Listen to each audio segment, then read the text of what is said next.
சாதியினரும் அர்ச்சகராகலான்னு பல நாள் சிக்கலுக்கு தீர்வு கண்டு ஐயாவோட கனவை நடைமுறைப்படுத்திட்டாரு.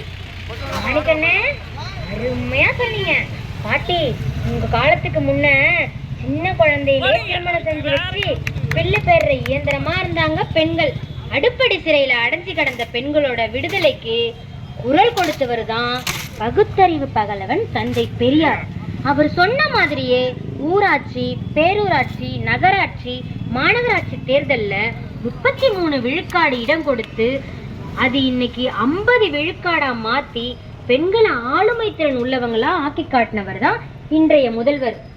ஏழை எளிய பெண்கள் வாழ்க்கையில விடியலை உண்டாக்க மாசம் 1000 ரூபாய் உரிமை தொகை, மகளிர் விடியல் பேருந்து இலவச பயணம், அரசு பள்ளியில படிக்கிற பெண்களுக்கு கல்லூரி போனா மாசம் 1000 ரூபாய், புதுமை பெண் திட்டம்னு எல்லா நிலை